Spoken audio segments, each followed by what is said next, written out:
So I'm going to talk to you about something that I knew in my gut when I was young, but I could not put words to it until now.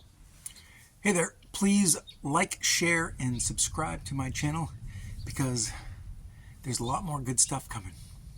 And that is sort of the intuitive, the intrinsic, the deep reasons why I got into business and the reasons that I got out of business. And it comes down to this. There is a certain realm of business that is based on greed and a certain level of power. And then there's the other part of business that is about creativity and connection and appreciation and this sort of love of life and adventure. And so when I first started in business, and as a creative person, what I liked about being in business is what was that really it was a way to be creative and get rewarded by that creativity, and also to give people the experience of that creativity so that they could enjoy it, so they could take part in it, so they could feel good about it, and we could all be in this realm where I was able to create something, and through that creation, people could get enjoyment out of it, get a thrill, get an excitement, and be part of something, and feel good. And that essentially was the core reason why I went into business, and then also went to business school, because then I needed to figure out how to make money at it so that I could survive, so that I could do my craft and actually be able to live and pay my rent and that sort of thing. That's the core, those are the core elements. And what I noticed over time was that there is this creeping greed that is in business, and that realistically, maybe a lot of people go into business because of that.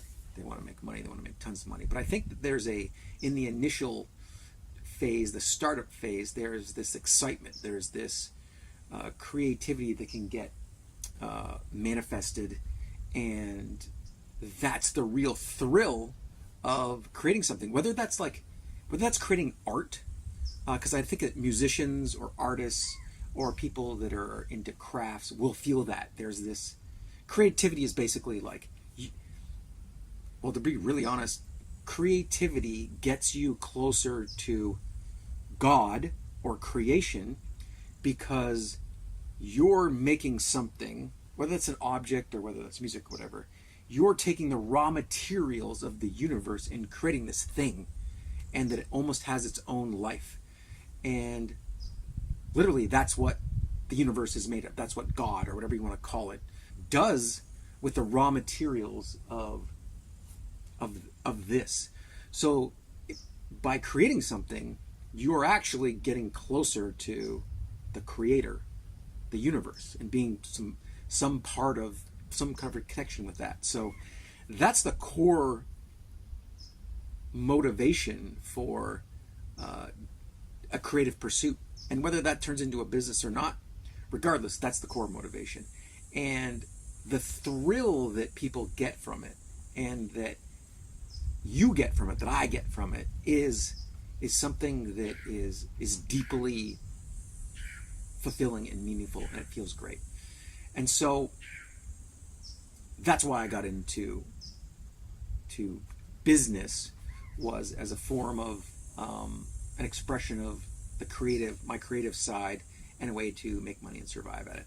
And then I used that as a way to have adventures and do really, really cool things. It was really like that was my thing. And then slowly what happened over time was the money, the growth, the greed, the cultural expectations, these societal expectations where, we are taught, and I'm not blaming anyone for this, we are taught that growth in business is what you need to do. Expand it, grab as much as you can, spread it to as many people as you can, and to a certain extent, people get to get that enjoyment, but that minimizes as you stretch it out, and grow your business to as big as possible. I mean, my influences were Nike and Adidas and Patagonias and there's a bunch of other brands, but no need to reference them there.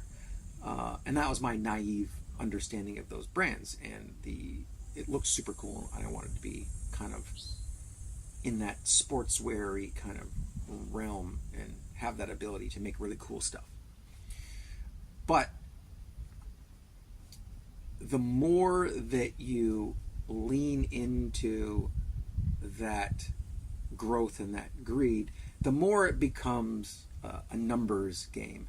And also, what I realized was what I really enjoyed about my business was going into the factory and the manufacturing spot where I made these pants and seeing them being made and talking to people that were sewing them and really maneuvering the patterns and playing around with them so that I could make it easier for the people to sew them. So it basically made their life easier. They could sew more. They could do that. But the problem solving and the people that I would deal with and the stuff that we were doing, I really enjoyed being there and being part of it and picking out the fabrics I was going to use in little pieces and putting it together myself and then having them make it there. That was as close that I could come, because I can't sew, to making product and being in there.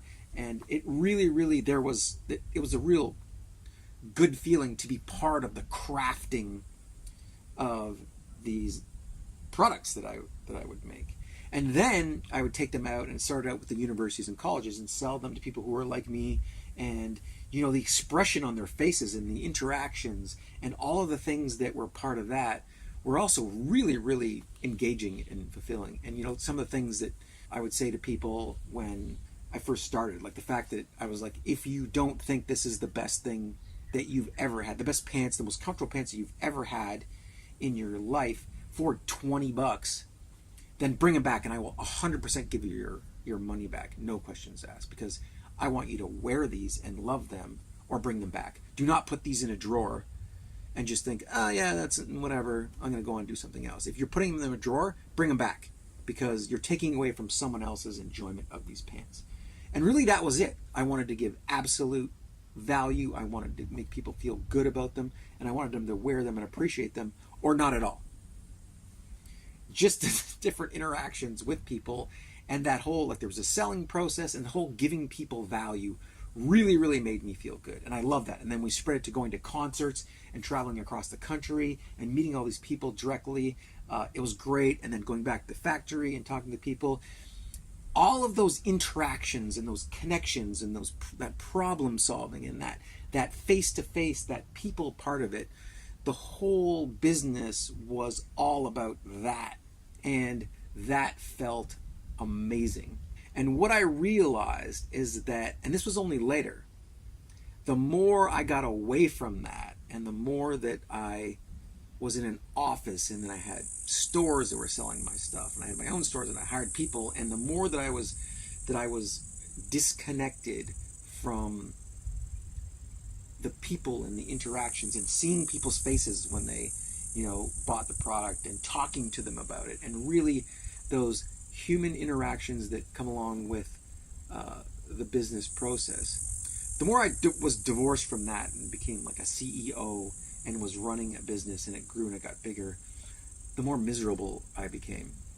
And I think it was because, well, not I think, I know it was because it became more about greed and growth and accumulation, and less about the feel-good moments of going through that process and doing all those things and building something, and the creative process and problem solving and the people part of it that was making my life awesome and making it feel good.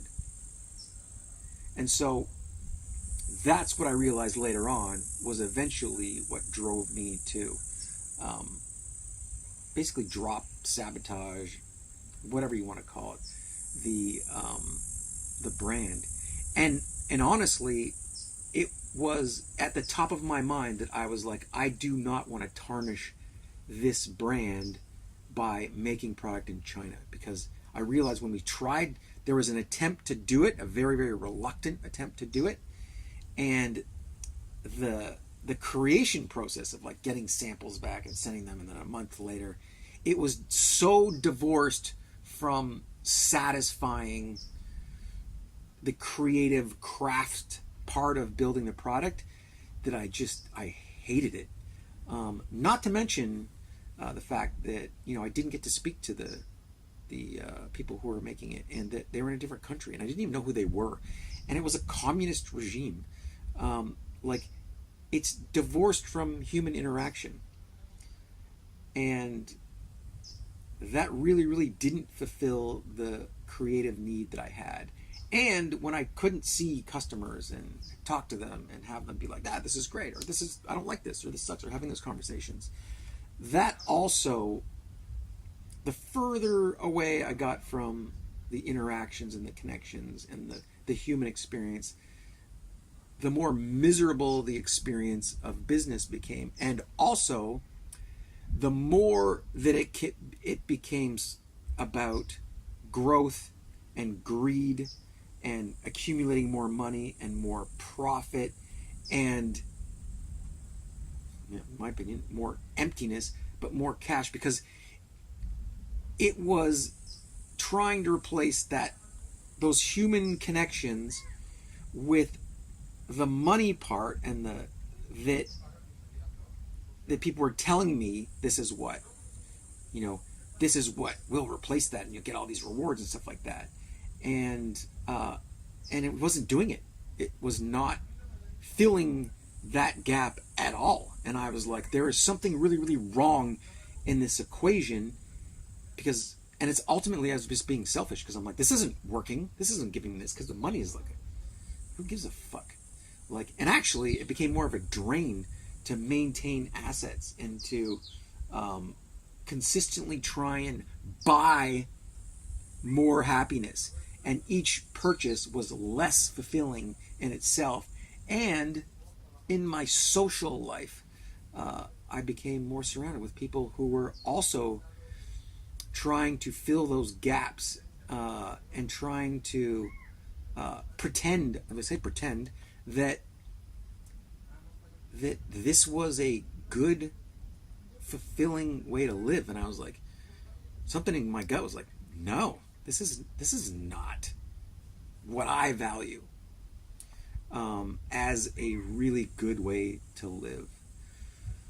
And eventually that's what drove me to just wreck it all and walk away from it, and not try and turn it into something that could bring me that, because I just didn't have the foresight, the forethought, the education, the knowledge of myself and my own values to know, okay, if this isn't bringing it to me, then what is it that I really want, and where can I go get that? That took me the last 20 years to figure out, and to then understand that, and then employ that to get what I really wanted in life. And now I'm just getting that. And so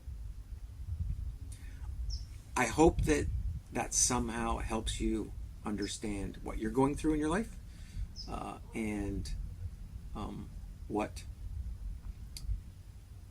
you can potentially do to steer yourself towards a larger enjoyment, a deeper fulfillment of your life before you die.